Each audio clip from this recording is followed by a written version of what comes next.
Chairman, adequate notice of this meeting of the Pinelands Commission was given in compliance with the requirements of the Open Public Meetings Act by providing notice to all municipal and county clerks within the Pinelands area, and to the Secretary of State on December 20th, 2017, and to the Commission's officially designated newspapers on December 20th, 2017, and by posting a copy on the bulletin board in the Commission's office. All right, we could have roll call, please. Morning. Commissioner Ashman? I'm here. Oh. Commissioner Avery? Commissioner Barr? Here. Sounds really loud. Commissioner Chila? Here. Commissioner Galetta? Commissioner Howell? Here. Commissioner Janarone? Here. Commissioner Lloyd? Here. Commissioner Lobauer? Here. Commissioner Pikaliski? Here. Commissioner Prickett? Here. Commissioner Quinn? Here. Commissioner Rowan Green? Chairman Rowan. Here. All right, we all rise for the Pledge of Allegiance, please. Flag of the United States of America and to the republic for which it stands, one nation, under God, indivisible, with liberty and justice for all.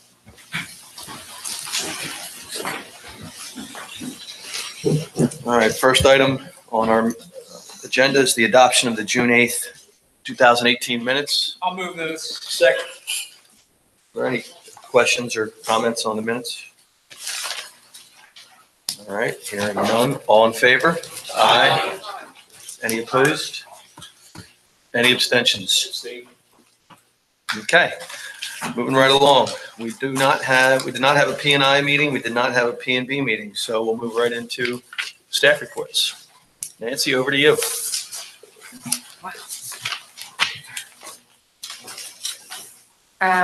I had a meeting scheduled with Jonathan Mead from National Park Service to talk about all kinds of things. We've been without a rep from the Interiors for over a year.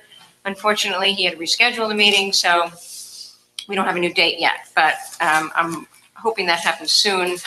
So we have plans and financial issues to discuss with them. I've been talking to you about South Jersey Transportation Authority and issues related to bird habitat adjacent to the runway. We had a meeting scheduled, a field meeting scheduled with the Commission, DEP, South Jersey Transportation Authority, and FAA. FAA had to cancel the meeting. It got rescheduled. FAA had to cancel it again. Do we have a new date? Yeah. We have a new date to go out and do this field visit, so then we can get to a place where South Jersey Transportation Authority will come to a P&I meeting to start the discussion about amending their existing memorandum of agreement. And Stacy and I have been going back and forth. We have a very lengthy process for new memorandums of agreement. This is an amendment to a memorandum of agreement, so I'm not sure we need to do each and every step.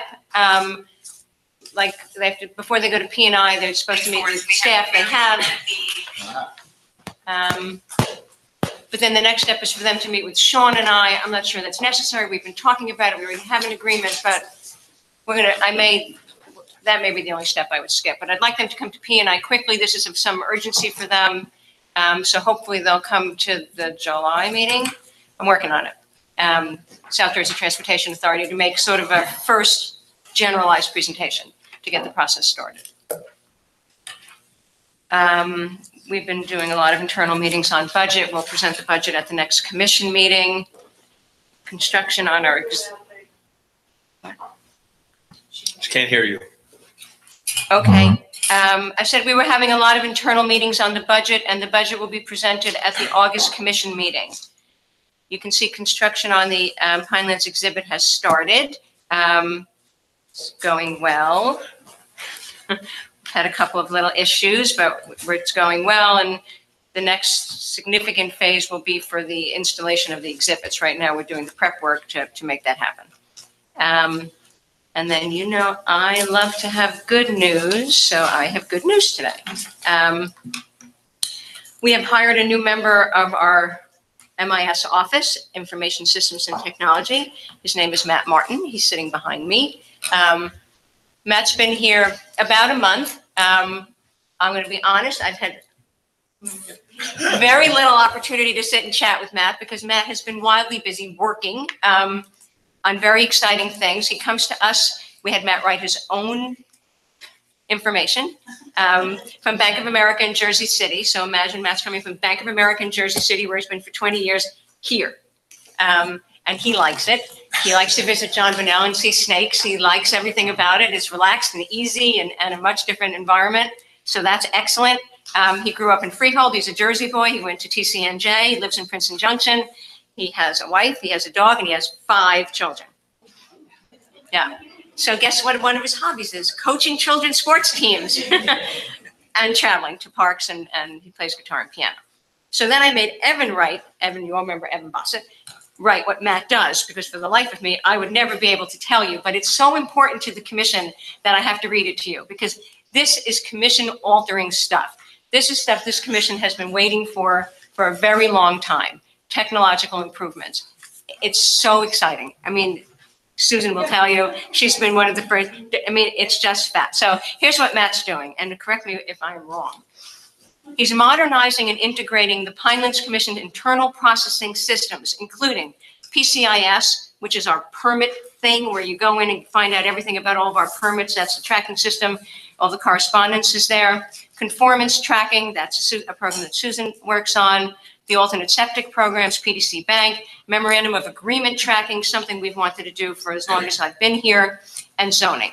Then Evan nicely writes that these efforts will allow commission staff to carry out their tasks more efficiently and continue to provide excellent service to our clients. Evan always talks about clients. I really like it. After less than a month, Matt has already released a new internal web portal to host new applications and reports. His first task we gave him was, some of you will remember, Ocean Acres, which is a very complicated project for us, where we had conservation lots and developed lots. And Ken Carter had this huge thing up on his wall where he was trying to keep track of it. So that was Matt's first task, was develop a system to manage that, which is close to, if not done, which comes with a map that every time something changes, it automatically changes. And Ken doesn't have to like cross things off on his wall and move them around. And then Evan writes that overall, Matt's addition to the Information Systems Office fills a skills gap in state-of-the-art application development technologies, which are critical to the smooth operation of an organization in today's data-driven society. I asked Evan to dumb this way down. So it's already exciting. It's just a real addition to the commission. And I'm thrilled that Matt's here, and I hope you continue to be happy and productive. Thank you. Thanks. Welcome. And that's all I have. Okay. Morning. Later on, you're going to get a presentation on long-term economic monitoring. You'll all get your report, so in case you can't sleep this weekend, if you need some work. Hey. Or in case you want us to. Yes. It's very good, by the way. Gina Berg did an excellent job, and she'll be making the presentation. I also had a bit of good news, and that is that you had another MOA with Buena Borough and Buena Vista, and it had to do with their sewage treatment plant, and they put in a state-of-the-art membrane technology, and we required them to monitor it for 2 or 3 years to see if it worked. Works great. We've been told it's the best system in the state, and so they've passed their 2-year threshold test, and they'll be expanding their services. They were capped at 400,000 gallons a day. Their current flow, they're allowed to go up to 600,000 gallons a day. So that's one aspect of the MOA that really came through quite well, and we're pleased with that. The other thing I wanted to mention is I think we might have mentioned that the state's infrastructure trust fund, which is now the Infrastructure Trust Bank or something like that. It's now a bank, not a trust fund anymore. But they approached us because we have some funds left over from a 1986 bond issue and paybacks. And so we're starting to think about a new round. We put together a contact list. We'll be going out and talking to, this is targeted only to regional growth areas. That's what the bond issue is for. So we'll be contacting the regional growth areas and the counties that have regional growth areas in them to see what kind of infrastructure needs they have.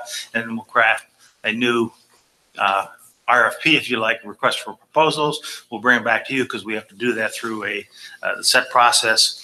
And perhaps we'll be starting to make award sometime next spring, maybe later than that, but it'll take us a while, but we'll be coming back to you.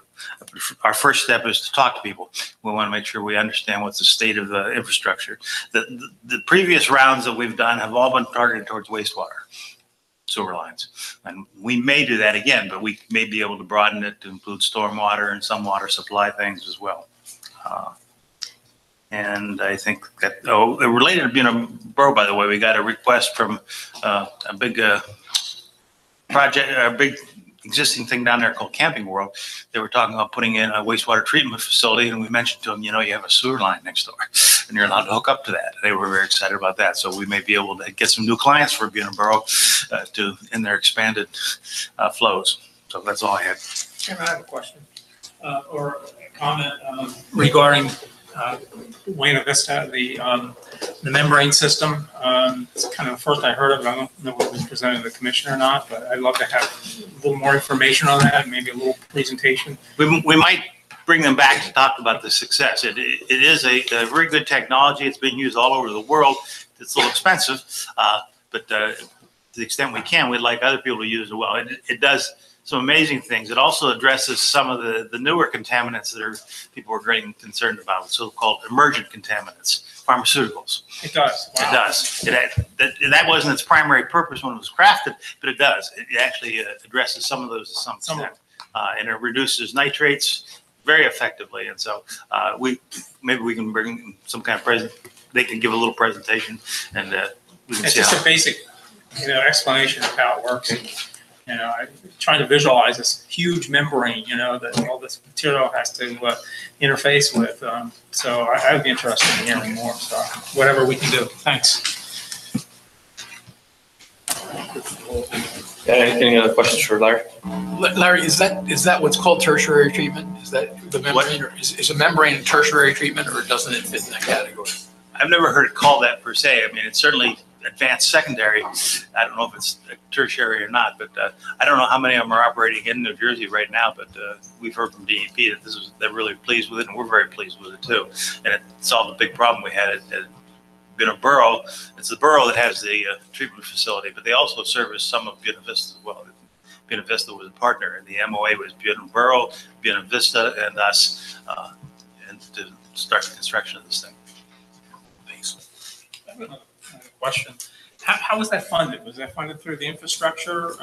No, they're a town management area, so they wouldn't be eligible even if we had a round going on there. So both and Borough and Buena Vista are town management areas. Do you have any idea how much it was? Not off the top of my head. They got a big assistance from the Rural Development Administration, from the Department of Agriculture, the Federal Department of Agriculture. And they've gotten assistance from them before, and they got it for this as well. Thank you. Good morning, commissioners, members of the public. I just had 3 brief items that I wanted to mention. The first one is on June 22nd, the executive director and myself met with the mayor and staff at Pemberton Township to continue their discussions regarding the township's desire to extend public sanitary sewer out to 2 existing schools that are located near the joint base. The sanitary sewer line would need to run through a Pinelands agricultural area, and the schools themselves are located in a rural development area. And based on the commission's rules, public sanitary sewer is not allowed in those management areas. So we're continuing those discussions. The 2 schools currently are served by an on-site wastewater treatment system, a septic system that discharges to a stream that is located near the schools. The second item I wanted to mention was on August 15th of this year, the staff will be attending. There's an Atlantic County Agricultural Development Board hearing on a right to farm matter in one of the Atlantic County municipalities. The staff has been working with township officials over some commercial activities that are occurring on a farm in the township, and the township has issued municipal court summonses to them. And the first step in that process under the state's Right to Farm Act, the matter has to first go to the State Agricultural Board. So that hearing is scheduled for August the 15th. And the last thing I just wanted to mention was week to week and month to month, the staff is reviewing many different development applications, and the commission's probably not aware of many of them. We just finished our review. There's a proposed residential development on the north side of Hopewell Road in Evesham Township. It's in the general vicinity of the project that is known as the Sanctuary, that has a long history with the commission. This is a 138-acre parcel. The application has been with the commission and being reviewed jointly between the commission and meetings with the applicant for quite some time. Originally, the application proposed 33 single-family dwellings on this 138-acre parcel based on wetlands and threatened and endangered species issues. Ultimately, the application was reduced down to 17 dwellings on approximately 1-acre lots. The balance of the parcel is being preserved as an open space cluster, and the commission issued a certificate of filing for that project. Now that is on to the Evesham Township Planning Board for their consideration. That's the end of my report. Anything for Chuck? All right. Chuck, at the last meeting, Commissioner Lobauer asked about the Evesham Solar. Did you have a chance to talk to him about that? I did not, but I do have that on my notes.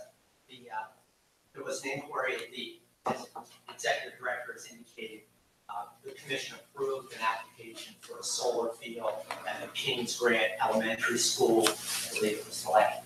Excuse me. I'll start again. At the last commission meeting, I believe it was, an application was approved to install a solar field accessory to the Kings Grant Elementary School. Commissioner Lobauer, I believe, inquired as to why the solar facility was not proposed to be located on the roof of the school. We inquired of the applicant's engineer, and the project manager. The answer that came back to us was really based on two reasons. First, I'll use my phrase, an economy of scale issue, that locating it on the roof was not as economically feasible as locating it on the existing cleared recreational fields. And secondly, locating the solar field on the roof of the school, and again, my terms, raised structural issues with locating the solar panels and the framing on the roof of the existing school. So those were the reasons that the applicant provided as to why they chose the ground-mounted solar system. Certainly. Comment. If you drive through Medford and look at the schools there, Cherville Road and on Stokes Road, the schools in both of those areas use rooftop, but there may be newer buildings in different circumstances. But it's not like it's not done in some places, I think. So. Go ahead. We also have some good news for you, and since Bruce was the DAG that handled the matter, I'm going to let him tell you the news. Thank you. Yesterday was actually a very good day for the Finance Commission and its staff from a litigation perspective. There were two litigated matters that came to closure yesterday. The first was involved a complaint filed against the Finance Commission by Chemong Township's Planning Board relating to a cell tower in Chemong Township.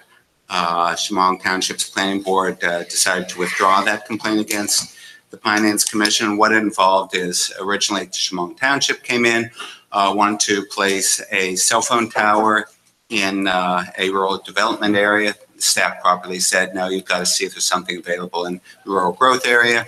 And that was the end of it from the township perspective. Then the cell tower builder came in 6 months later, made a similar request, and the staff properly said, here are your options. These are the steps you need to follow to either put it in a rural growth area or rural development area. And the cell tower provider found a location in Chemong Township that met all the Finance Commission criteria.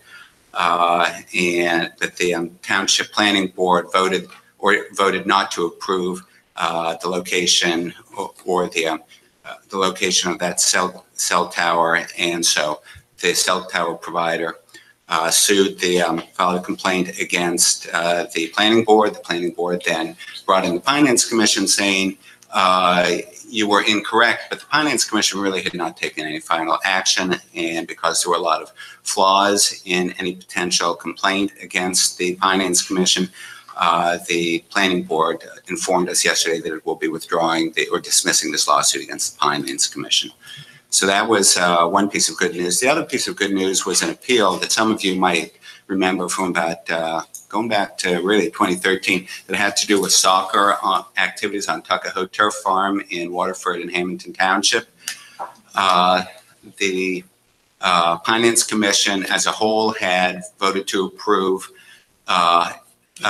or give Nancy the authority to approve the soccer activity, provided there were certain limits on that activity. And in fact, the staff had worked diligently over a number of years to reduce the impact of those activities on Tuckahoe Turf Farm in an agricultural production area. And both in 2015 for Hamilton and 2016 for Waterford, the Pinelands Commission staff had determined that there were no substantial issues of conformance with the soccer activities, and then the legislature got involved and passed an amendment to the Pinelands Protection Act that said soccer activities are permissible in agricultural production areas as low-intensity recreational uses. Several organizations appealed all these different decisions, and in 2017, in fact, the Pinelands Commission staff approved revised or determined that revised municipal approvals did not raise any substantial issues of conformance and approved those activities to go forward. The appellate division reviewed this issue and decided yesterday, or issued an opinion yesterday, that soccer activities at Tuckahoe Turf Farm were permissible in agricultural production areas as a low-intensity recreational use. The appellate division realized that once the legislature had spoken, that pretty much clarified what was allowed and what was not allowed in agricultural production areas. The legislation made moot any need for further litigation on the 2015 and 2016 approvals by the Pinelands Commission's staff. And the appellate division also determined that the executive director properly determined that the review of the municipal approvals did not require a hearing before the Office of Administrative Law or the Pinelands Commission. The appellate division also determined that the comprehensive management plan did not need to be amended because the legislation spoke very clearly as to what was allowed and what was not allowed.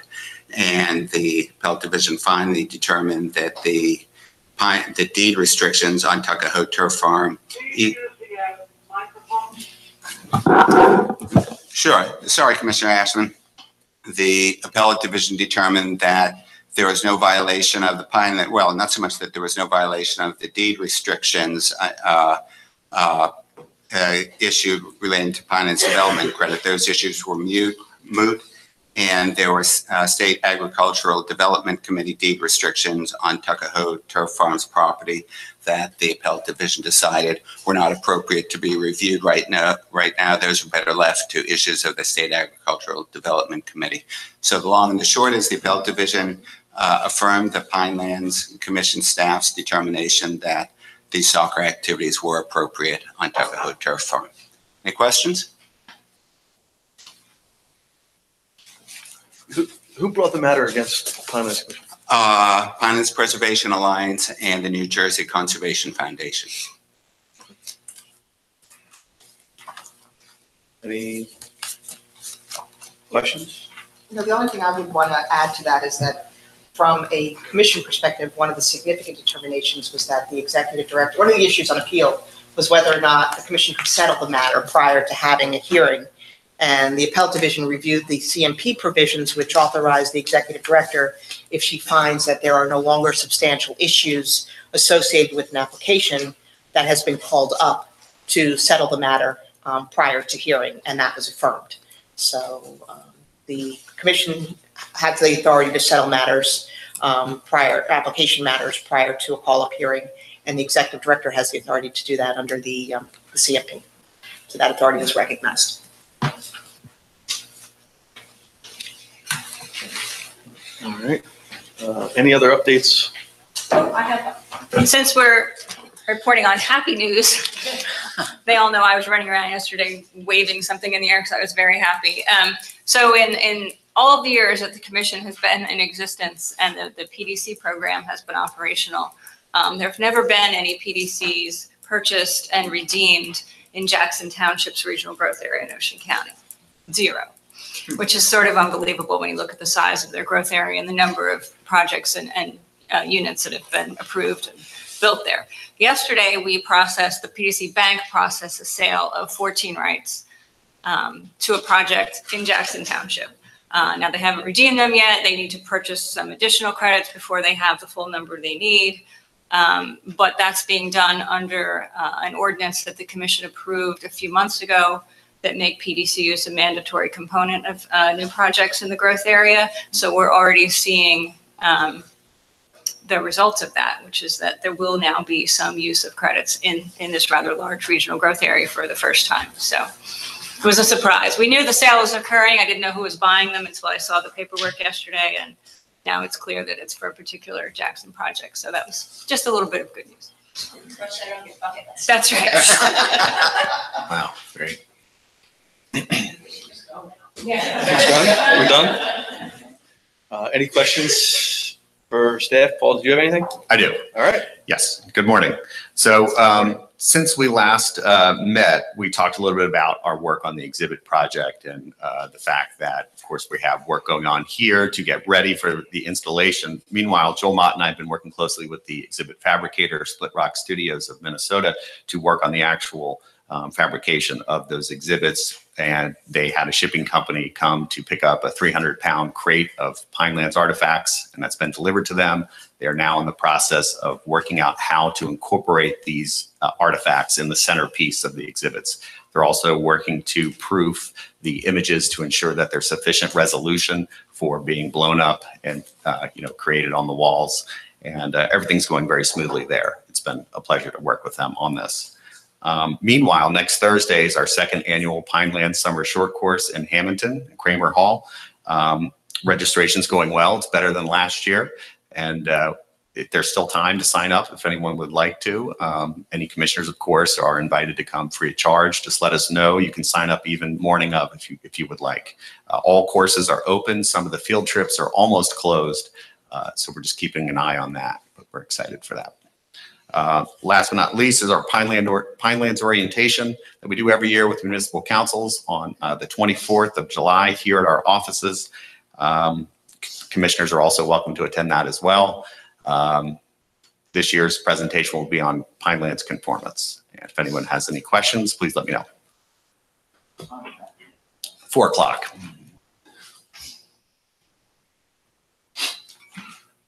Any questions for Paul? Yeah, I just have a question on the presentation, finance conformance. What exactly is that going to entail? Well, Sue will be delivering that presentation. Perhaps she would like to fill in. It's the same presentation that I gave to the commission fairly recently. I think you were here that day, but it's on the municipal conformance process, how the commission processes ordinances, master plan amendments, the different categories, how long the review process takes, just so that all the towns can sort of be reminded of what they need to send us and what we do once we get something and how long it might take for their ordinances to get approved. So it's the same thing you've seen. Yeah. Thanks. Okay. Any other questions for staff? All right, we'll move right along to resolutions. We have 4 public development applications, the first of which is for South Jersey Transportation Authority for a construction of a traffic ramp in Egg Harbor Township. We have a motion to entertain. So make that motion. Second. All right, anything from staff on this one? Pretty straightforward. Any questions or thoughts from commissioners? Yeah. All right, all in favor? Aye. Any opposed? Any abstentions? Okay. Next up, we have the New Jersey Schools Development Authority for construction of a new elementary school and the demolition of an existing school in Pemberton Township. Chairman, I'd like to recuse myself on this matter. As expected. Thank you.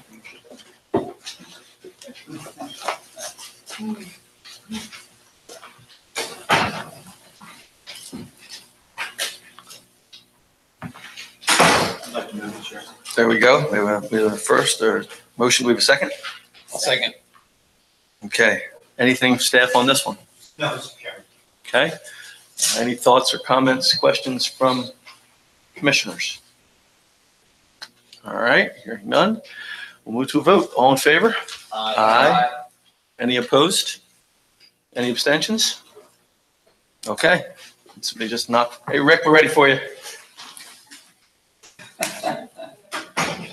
I heard the aye. Chairman Erling, before we get to the next one, I need to get ahead of you. Okay. The next resolution on the agenda was the Bass River State Forest Fire Tower. We are deferring action on this application to the August meeting. This is not related to the substance of the application or staff's review of the application. We had a third-party appeal submitted on this application. As you all know, we have pending litigation regarding third-party appeals that were filed as part of the New Jersey natural gas application. Because of that, whenever we get a third-party appeal, we send it up to the Attorney General's office. The Attorney General's office, in cooperation and coordination with the Governor's office, didn't have enough time to get back to us on it. So we have to move this application to August. Okay. Do we have to take any formal action to push it? Nope, it's just stays out there until August. Okay. So next up we have. Excuse me. Could we- Yes. Chairman, there is one issue that needs to be addressed and put into the record. On July 10th of this month, or July 10th, 2018, there was an email circulated by Commissioner Lobauer and Commissioner Prickett to you, to the other commissioners, and to Nancy Wittenberg as the executive director with a proposed resolution or revision to the fire tower resolution. Because this was circulated to the entire commission for purposes of the Open Public Meeting Act, we believe that this email and the proposed resolution needs to be entered into the minutes so that the public's fully aware of this commission-wide communication. And so I'd like to suggest that that be done. Okay. Do we take any action, or it's just a matter of you're putting it on the record that you're putting Mr. Lobauer's communication into the minutes? Yes. Okay. Easy enough. And I forgot to say one thing. The extension, moving this to August, I conferred with the Department of Environmental Protection and they agreed. Okay. All right. No any questions or anything on that one? We'll hold off till August for that application. Next, we have the Department of Environmental Protection, Division of Parks and Forestry, an application for forestry activities on 64 acres in Brendan Byrne State Forest. We have a motion on that application. So moved. Second. All right. Anything from staff on this one? No, Mr. Chairman. Okay. Any questions, thoughts, anecdotes from commissioners? I have a question I can ask. Yeah. A couple questions. And staff might not know the answer to this at this point, but I was just curious. They want to use herbicide for some invasive species, and I was just curious, since this is a forested area away from development, I was wondering what kind of invasive species might be that are in need of, treatment. Have any idea? No, I do not know the answer to that question, Commissioner. The issue with invasive species is normally the seed bank, the seeds that are in the existing soil. And once the trees are removed, the sunlight releases those. I'll be happy to follow up with the Department of Environmental Protection for the particular types of species and report back to you. Is this the area that they managed initially for it was either a red-headed or red-bellied woodpecker in that area? Correct. Okay, thank you. Anything else on the Brendan Byrne State Forest activity? All right. All in favor? Aye. Any opposed? Any abstentions? All right, matter moves. Moving right along, looks like next up is our public comment portion where on development application and resolutions where the record is not closed. It looks like we have 3 pending development applications for this portion of public comment, and that is, they are the NJDEP demolition project in Batstow, the New Jersey National Guard installation of a solar canopy, and Medford Township looks like dam improvements. So if anybody in the public has comments on any of these applications, now's the time to step up and get your comments on the record. Once, twice. All right, we'll close public comment. Mr. Chairman, Yes. if I can interrupt just a second, I should also note that this was an opportunity for the public to comment on the 3 waivers of strict compliance that are also on the agenda, if anyone was so interested. We have, yes, we also have 3 single-family dwelling waivers. If anybody has any comments on those as well, I'll give the public another opportunity if you'd like to comment on one of those applications. All right. Can I ask a question Yes. on the applications? I was just curious about the lean-to at Batstow Village with the grist mill.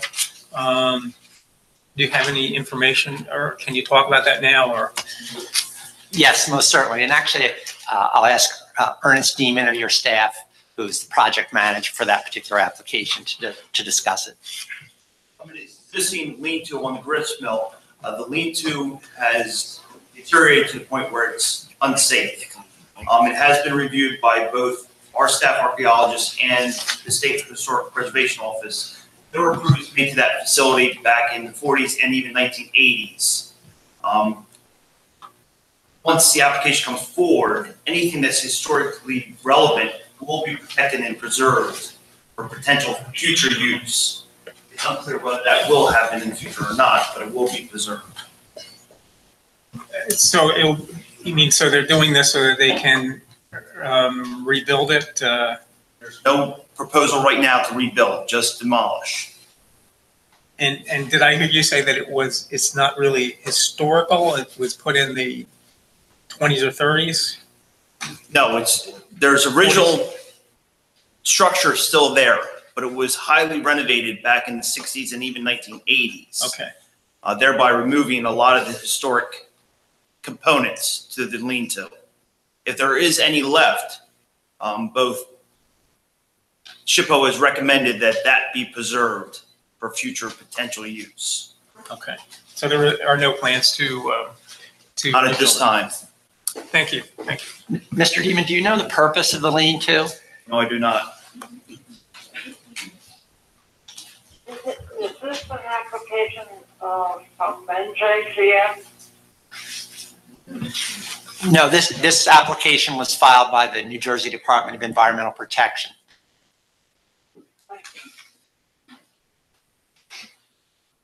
And an application we'll get to see in August. Yes. And have further dialogue on. Correct. All right. Don't know if I officially closed it, but we're going to close that portion of public comment. Next up, we have some master plans and ordinance updates that do not require commission action. Any comments from you on that, Sue? Okay. Any questions from commission on any of those ordinances? Okay. Next up, we have a special resolution regarding the continuance to expend funds until the fiscal year 19 budget is approved. I believe this is just general housekeeping that we do every year, but I'll let you elaborate if needed any further. Nope, it is clearly what we do every year. We'll present the budget in August, and that will resolve this. But between now and then, all those checks you just signed, we need to Would get. you like authority to do that? I'll move the resolution. Just a normal course. Any questions or comments on the resolution? Hearing none. All in favor? Aye. Any opposed? Abstentions? All right. Next up, we have a presentation. I believe Gina's going to give us a presentation on a long-term economic monitoring plan. And before Gina starts, because Larry suggested this was not exciting, I just want to say that it is exciting. This is the commission's reporting with, that we've been doing for NPS for years on the economic impacts of the comprehensive management plan on the Pinelands. And are we having a negative impact, a positive impact, neutral impact? So it is very important and very exciting. Thank you. I'm going to totally live up to that. I'm going to distribute it for your further enjoyment. Open pictures. Oh, there are pictures and maps. Give me all of them. and give you all There we go. No, Pass them down and bring then. enough.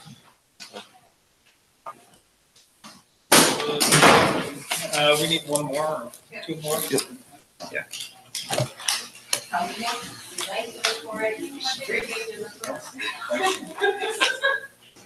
Anybody else? I think you're good.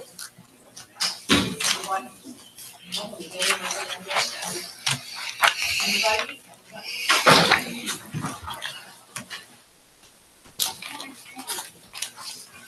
I won't be going through this page by page, don't worry.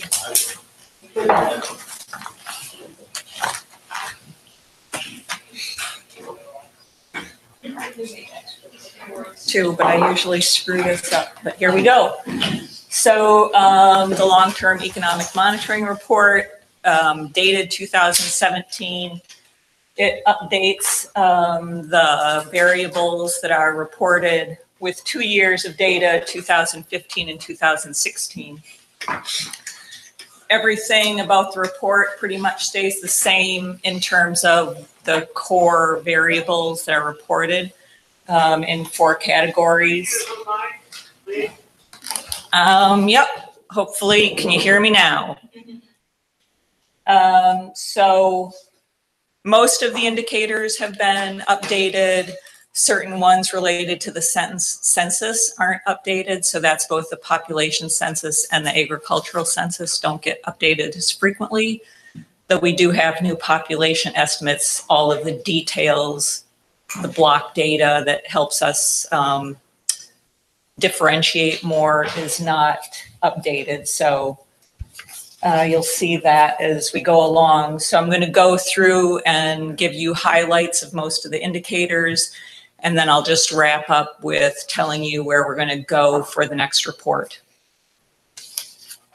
I think I pretty much covered all this, but for people who like to read, it's all up there.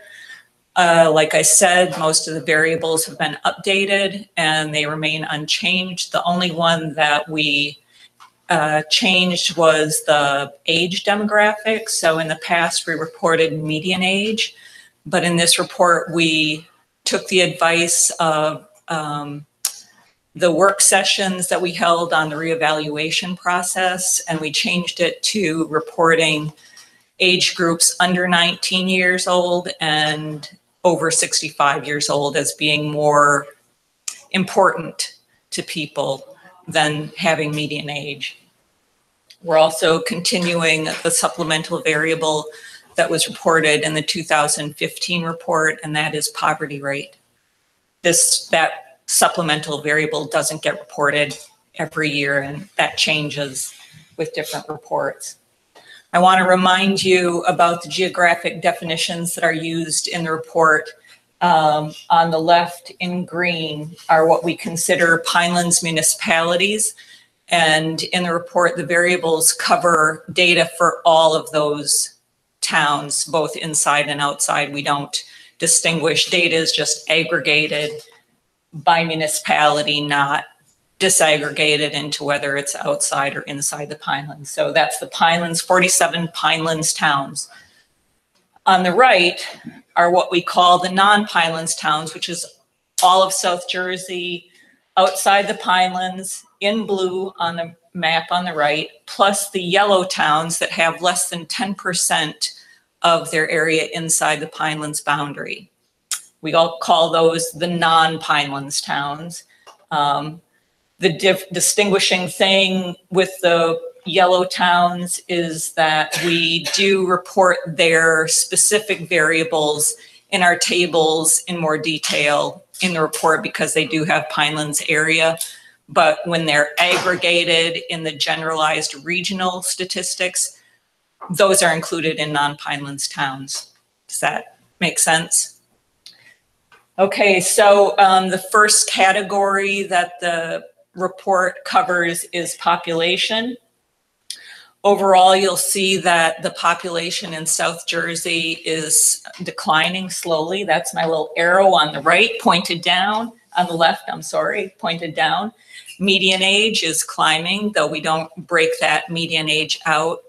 Overall median age is climbing, and poverty rates continue to increase inside the Pinelands.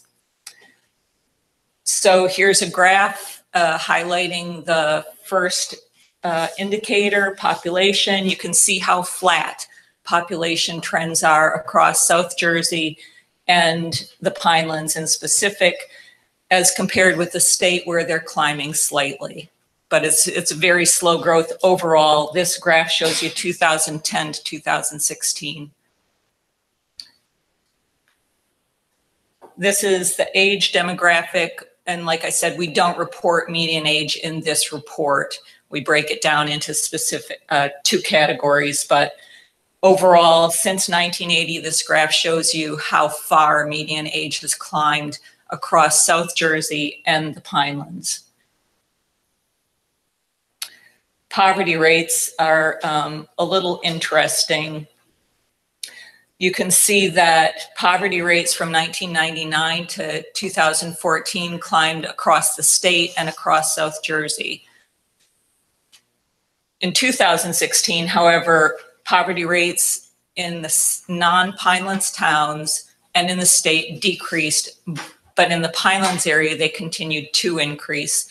So it may be interesting to continue to look at poverty rates and see how the Pinelands is faring in 2017.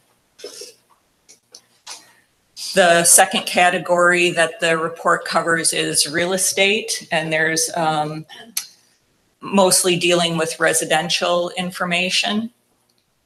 Home sale prices are increasing, the number of sales are increasing, and the Pinelands looks a lot like the non-Pinelands area when you see the graphs. So Pinelands is in green, non-Pinelands is in blue, and state trends are in red, and it's, you know, they're mirror images of each other, just stacked. And this chart shows you real estate prices from 1994 to 2016. The only thing you'll note is that from 2015 to 2016, prices inside the Pinelands dropped a little bit, but they're still higher than they were for the last economic monitoring report, which included data up through 2014. Okay. This is numbers of real estate transactions, and it is indexed back to 1994, meaning every year is compared back to the number that were issued on average in 1994.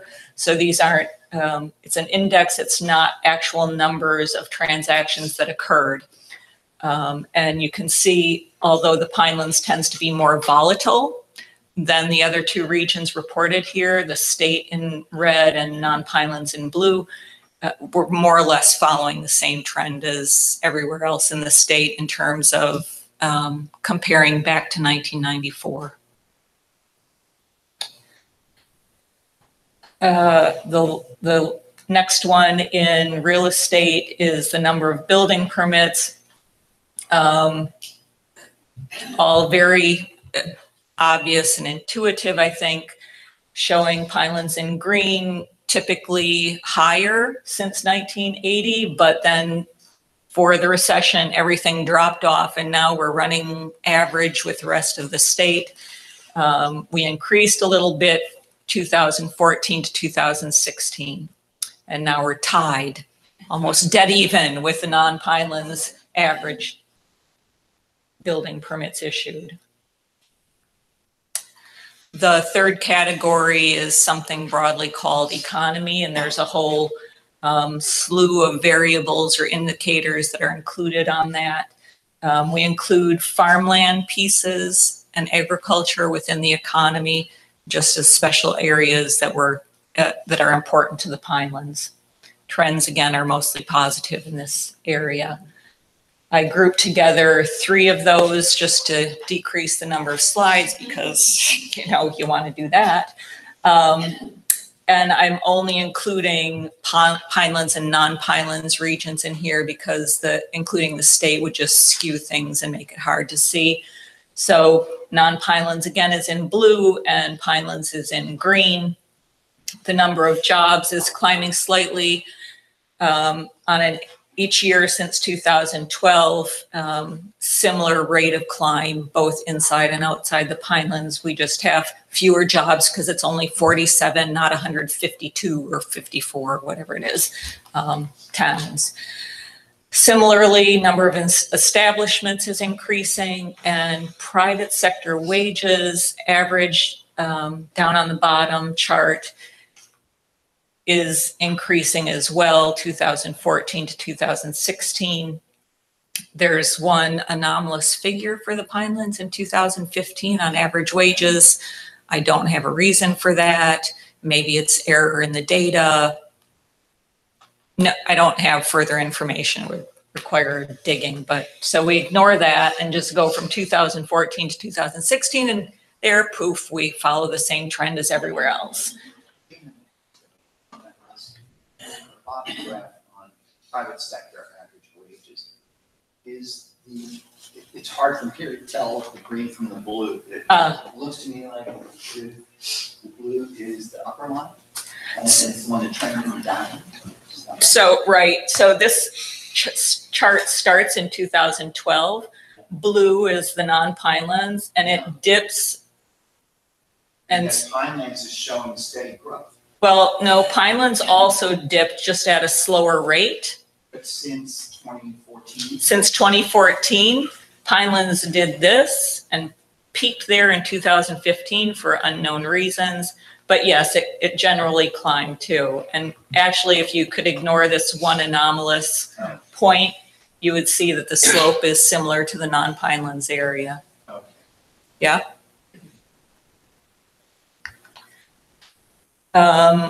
This slide highlights per capita income. Again, I think it's perfectly self-explanatory from the chart, but more or less Pinelands, oops, I'm sorry, I always do that.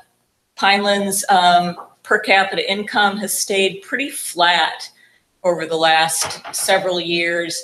It actually went down $118 per capita, but you know, it's pretty much in the same ballpark as it has been. And the non-Pinelands area, in this case, non-Pinelands is in red, that's been increasing since 2014. And the state did a similar sort of dip as did the non-Pinelands towns. It was up, it went down a little bit, and now it's back up again.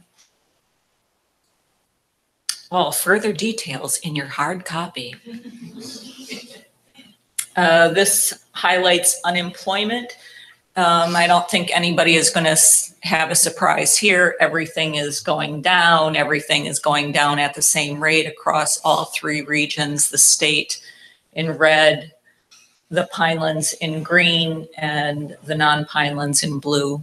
Pinelands has a slightly higher rate of unemployment than does the non-Pinelands area, but the trend is the same. This shows acreage assessed as farmland, and it's important to remember that assessed farmland is only, it doesn't mean all agriculturally used land. It means that that's being assessed by municipalities as farmland. So you just have to keep that in mind when looking at it. We see though that since 2014, assessed farmland acreage has increased inside the Pinelands, and it's increased slightly faster inside the Pinelands than it did outside the Pinelands in South Jersey. This tells us about the production and value of the blueberry crop and the cranberry crop. Cranberry crop on the left for 2015 to 2016 went up pretty considerably. That's the value of the crop in green and the quantity of the crop in red. So everything was trending up for cranberries in 2016. As compared with blueberries on the right, everything was trending down. Both, they had a smaller crop that was used and the value of that crop was less. The last category of variables is what we call municipal finance. And here we're mostly talking about tax rates and budgets, and where money is coming from the tax base. Everything is going up. Ooh, another surprise. This first graph shows you average residential tax bills, and this is indexed once again back to 1998. So it compares every average tax bill back to 1998. So this gives you an idea of real rise since 1998 in the average residential tax bill. Typically, the average residential tax bill in the Pinelands is lower. This is the green line on the bottom, though we're climbing to meet the state average. Here in 2016, the average residential tax bill is highest in the non-Pinelands region. Equalized valuation, what's the average tax base in the towns? The graph shows you how valuations dropped after the recession and were continued low after the recession was supposedly over. Oops, I'm sorry, there it is again. But valuations are climbing again now across the state, and the report has maps for each of these variables, and this is just an example of one that gives you a better idea of how each municipality fits within the region in terms of its equalized valuation. No real standouts inside the Pinelands area. Most of the standouts are outside the Pinelands area, both in terms of really low or really high valuation. More detail on the effective tax rate. So this shows the rate of the taxes collected compared to the value of the town. And we see that everything is climbing, trending upwards. So Pinelands effective tax rate is in green. We were right in the middle to start at this graph in 2006. We dropped below, and then the Pinelands again climbs above the state, but it's always below the effective tax rate outside the Pinelands in South Jersey. On the right here, I've just included a small table showing you which towns have rates over 3.0, which is considered to be unsustainable in terms of valuation compared with the taxes that have to be collected.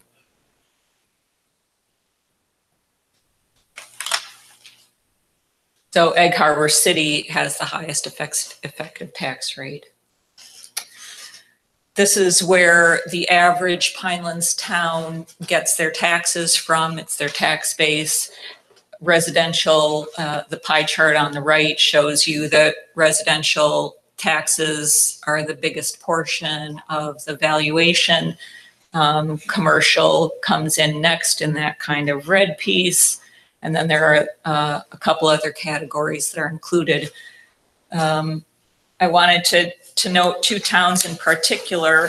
One is Folsom. I think it's Folsom. Let me just double check my numbers here. Sorry.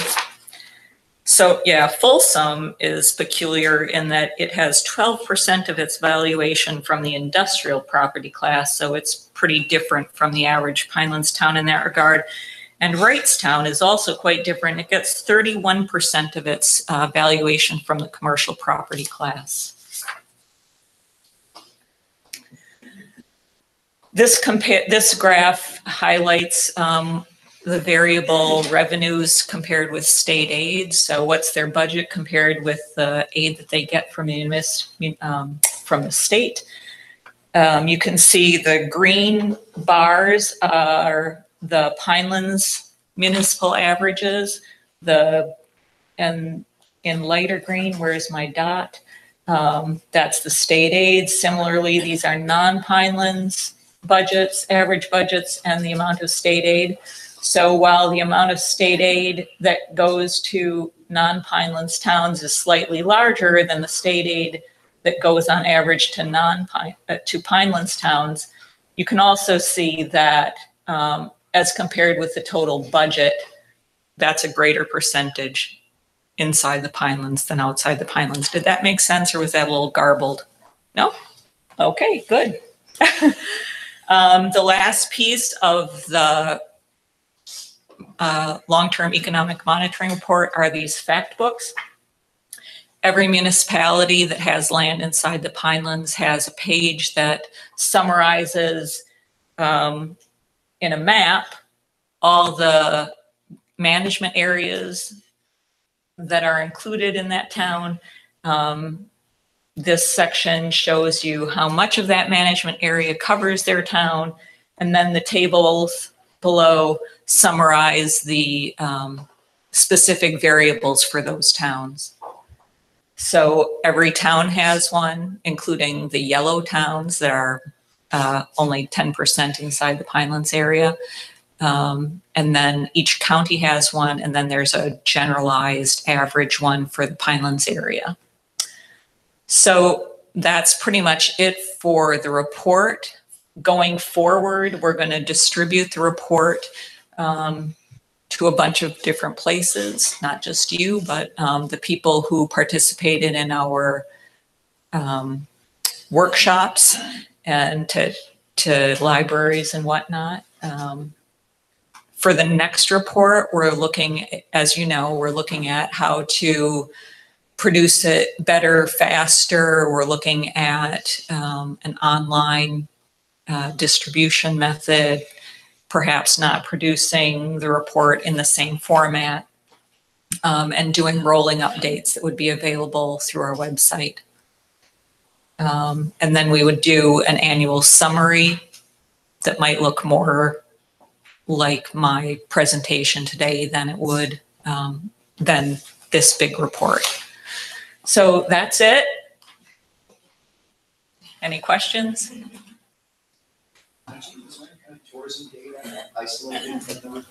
There is no tourism data that's, we began looking at it because of the reevaluation process, but we'll know, yeah, maybe next time. A little hard to tease that out. Yep.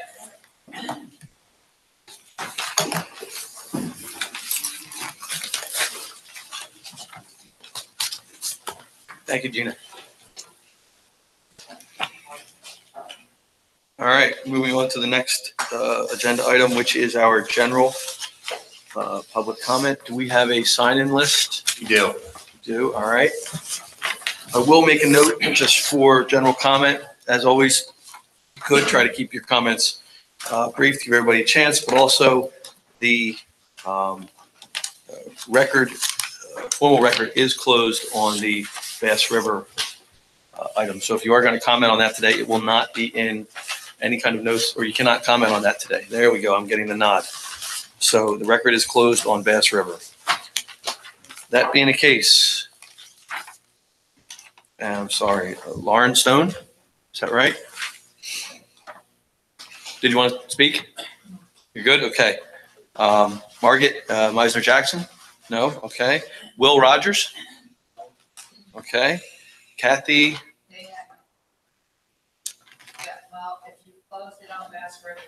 Very good. And then Jonathan Peters?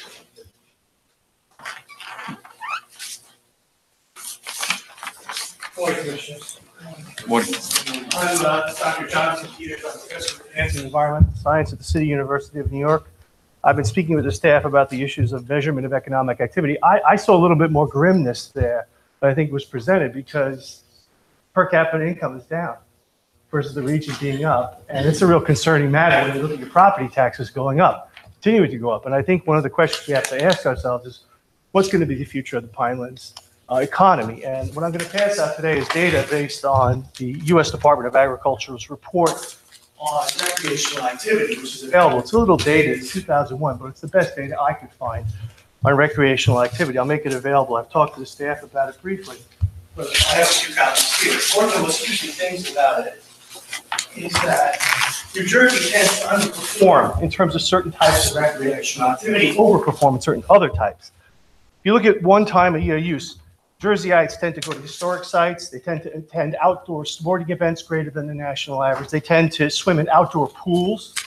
They tend to underperform and visit a beach. We're high on visiting a beach. We tend to underperform in things like visiting a wilderness area, gathering mushrooms or berries, develop camping, primitive camping, off-road vehicle operation. I think you'll notice it. Actually, I highlighted on the chart what I think some of the areas that the Pinelands offers the people of the state of New Jersey. Those outlined areas are areas that I think are more likely to be served by this area. In addition, there's also new data coming out of the Bureau of Economic Analysis, which highlights the value of different types of activity, particularly motorized vehicles, RVs, and such tend to be very high value. And other types of activities are lesser value. This data is available, and I've shared with the Commission and members of the panel. What is interesting about it is that certain types of activities, while they're pleasant to think about, may not have as much economic activity. And I think you really have to think about how you're going to develop the recreation. In particular, tourism is a massive component. Right now in America, the recreational activities, outdoor recreational activities economy is worth somewhere in the range of $675 billion, with tourism and travel being worth, I'll get it, 274 billion. 230 billion. Motorized vehicles, 59 billion. Canoeing, I know it's nice to talk about. Canoeing's only worth 682 million. So we have to think about what kind of activities we want to have in the Pinelands. I'm available to talk to the staff as needed, but this information I think might help you get a grip on some of these issues you're considering. And obviously, let me just say this, any type of policy changes with the economy, it's like a thermostat. You have to adjust it carefully. You don't turn it on and off. It's not a light switch. It's a thermostat. And so you can adjust your policies, adjust your goals and objectives to try and achieve good preservation of the environment and also economic vitality. We don't want to do what they just did up in North New Jersey, which was approve a massive new power plant. I don't know if everybody heard this, Pinelands. It's going to create 33 new jobs. You know what I mean? In other words, do we want to take any sort of improvements to, to the economy, but with a very small job impact? I think you want to look at how you can preserve and improve jobs. They seem to have some problems. Happy to chat. Thank you. All right, that concludes my list. Were there any other members of the public who would make a comment here today? Mr. Chair? Yes. Real quick. I just wanted to note, we have a new amplification system in place, and that includes a new wireless mic over there. I just want to make sure that the next speaker, if we could speak a little closer to the mic. Hi, Katie You can Smith. tilt that probably down towards you. There you go. Is that good? Okay. Katie Smith with the Pinelands Preservation Alliance. I wasn't here to comment on the Bass River item. However, I did want to question whether the policy of not letting people comment on it is within the spirit of good governance and historical Pinelands policy, where generally you're not allowed to comment on it on records where items where the record is closed during the specific comment period we had previously, but generally the public comment period at the end is open to any topic. Do you have any other comments for your general public comment? Oh, no. Tomorrow we're having Moth Night at PPA, if anyone is interested in coming. And next week we're having a movie night on urban agriculture that might be of interest to folks in this room or commissioners or commission staff. Thanks. Thank you. So now that we're done, could you give us an update there, Right, Stacey? Chairman Erlin, the CMP itself provides that additional information not included in the executive director's report may only be presented to the commission by requesting a hearing pursuant to the hearing provisions, which are 4.91. So that's why once the record is closed with regard to quasi-judicial matters, the record is closed to no additional comment. And that's specifically with regard to public applications. So that comes from the CMP. I have a question about that. Does that conflict with the Open Public Meetings Act in any way, the CMP? No, because in reality, the Open Public Meetings Act is, you're taking a quasi-judicial action. The public hearing, the public has had an opportunity to comment, the executive director's report has been prepared, and then you will act on the executive director's report. It is no different than any other state agency. But no, I mean, that is, and to the extent that maybe it would, the CMP has a provision that states that to the extent there's inconsistencies, the CMP prevails. So this, I mean, this, yes, so this is a specific requirement within the CMP. So it would supersede the Open Public Meetings Act? If there were a conflict, but I don't think there is a conflict here because the public has been provided due process. Thank you. Are there any other public comments? Jay, we'll bring the mic to you.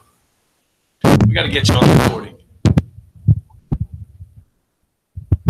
This doesn't really warrant a recording, but the fact is that your vice chairman has to send some native Pinelands produce up for his colleagues on the commission and his staff. Where they are, I don't really know at this point, but I'd be sure you would get some blueberries before you leave.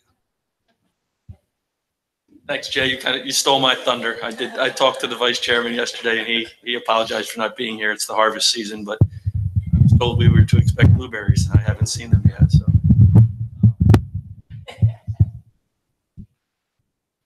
is there any other general public comment? If you're gonna talk, you gotta identify yourself so we can get you on the record and on the recording, please.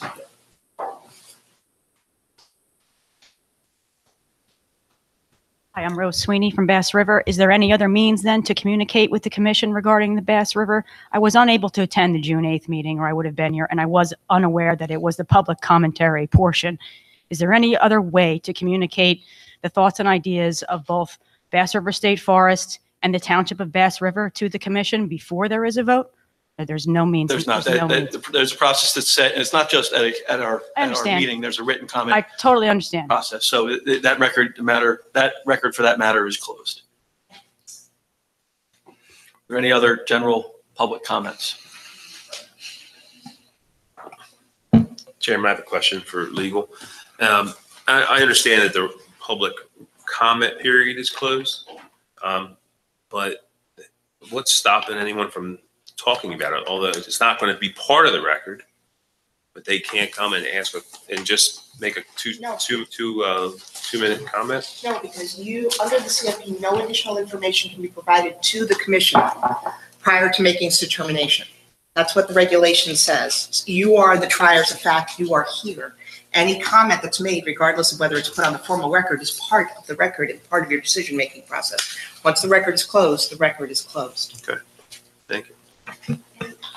Didn't we do something to change this shortly after I got here? Yes, we did. What we did was we provided an opportunity for public comment the meeting prior to the meeting that the commission was going to take the matter into consideration. So the public was afforded the opportunity to comment at the last commission meeting, specifically with regard to this application. Okay. Yes. We could extend the public comment period to end on the day that we consider the matter, could we not? No, because the recommendation from the executive director has already been set. And the regulation specifically states that no additional information outside of the executive director's report is provided to the commission. So no, the comment period cannot be extended at this point. I don't understand that. Those two are not consistent as I understand it. Well, if you read the regulation, which is 4.55, and I'll read it out loud for everyone's understanding, it states that it's the right of appeal. Any interested person who is aggrieved by any determination made by the executive director must appeal within 15 days. Additional information not included in the executive director's determination may only be presented to the Pinelands Commission by requesting a hearing. And then he gives the citation. Yeah, I understand, I hear that, but I don't, that doesn't say anything about the public comment period. Sure it does, because additional information, once the record is closed and the executive director's report has been promulgated, information that may be presented to you now from the public is outside of the scope of that report. I understand that, and I'm suggesting that we can have the authority to extend the public comment period to the meeting, to today's meeting, for instance, for something that was on today's docket. I would And there's think you no- need to do a rule change, Commissioner Wood. Okay, I'm not sure, but I hear you.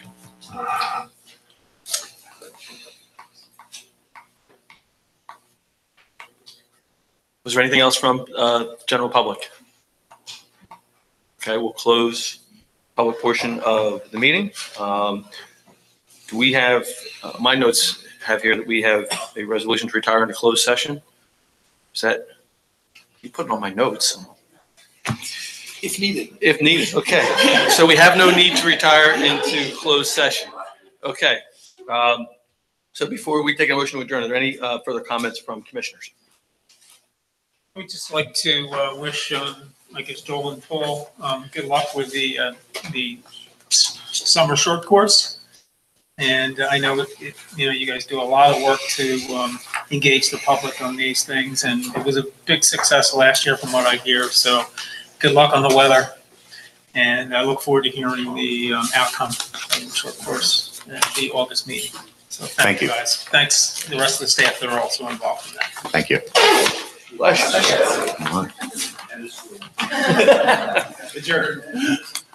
Any other comments from commissioners? Chairman, just want to congratulate the staff. We started this meeting with an whole slew of good news, and it was very encouraging to hear. We don't often have a lot of good news to share here, so it was just very positive on a lot of fronts, and I congratulate the director and the staff for that. Anyone else? All right, well, you know what's next. I need a motion. Motion. To adjourn. All in favor? Aye. Aye. Any opposed? I hope not.